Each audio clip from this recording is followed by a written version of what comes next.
Uncertainty has taken its toll already, as Judy indicated. The young people that I work with on a daily basis are not oblivious to the pressures their mums and dads are under, and there is no question that it is constantly affecting them. This is a cold, honest truth. But the greatest concern for my students is their life after school.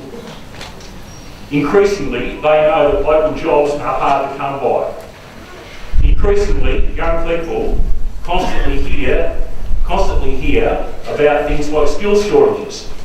But as an example, try and find a building apprenticeship easily in this part of the world. It just doesn't exist. Increasingly, young people are losing heart. Increasingly, they look for work away from these communities. And so, not surprisingly, the rural communities that we live in have less and less young people.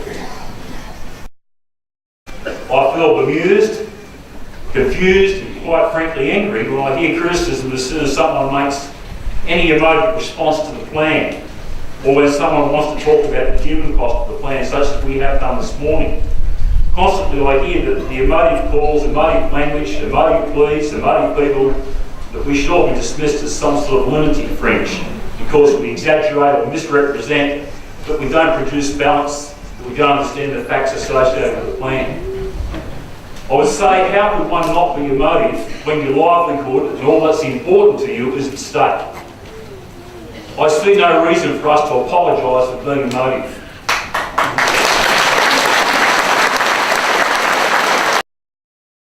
But this does not mean that we do not understand and we cannot be rational and cannot talk about a whole raft of issues. Few of us would deny that the Murray-Darling Basin has a complexity of issues that need to be addressed. And finding an irrigator who would not applaud the concept of a sustainable Murray-Darling river system. In many cases, hard-working, highly skilled operators who have a vested interest in protecting and preserving their land, and they do so. Why would they not want a sustainable future for their sons and daughters?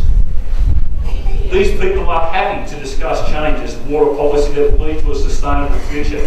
They would love to see real investment in the infrastructures that will save enormous quantities of water that can contribute to environmental flows.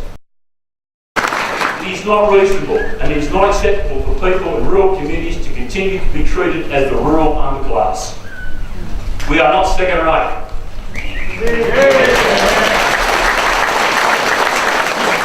We have some of the best brains, the best thinkers, the most creative talents and the best students.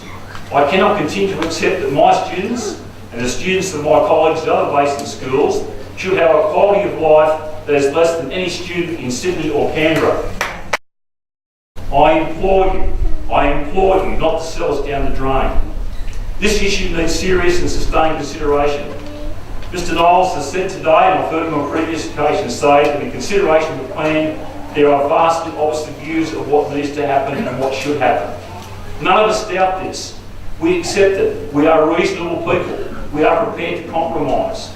Some of those views, however, come from those whose livelihoods are not at stake. They come from those who do not have to worry about their kids' futures. In comparison, our governments and business magnates are hell-bent on digging up everything and anything from the ground. The environmental issues, in so many cases related to mining, receive scant consideration. Such developments are perceived to be in the public interest and therefore environmental costs are deemed acceptable. This hypocrisy is totally unacceptable. In my 34 years in the Riverina, I have seen the slow but continual decline in communities to the point where we have people saying, are communities under 15,000 worth saving?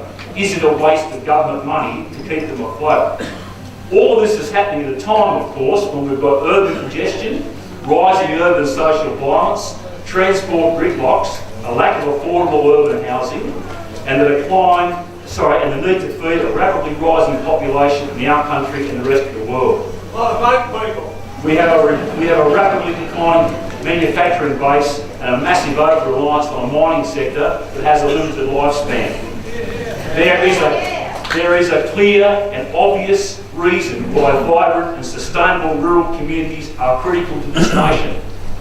In conclusion, I want to give my students and my family and my community hope.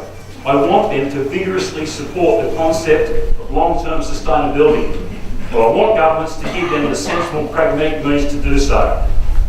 I plead for some common sense, practical solutions, not those concocted in pristine halls of power, far away from the very people who are most affected. Please engage with the people here. Please negotiate with the people here. Properly, sincerely and seriously engage with them.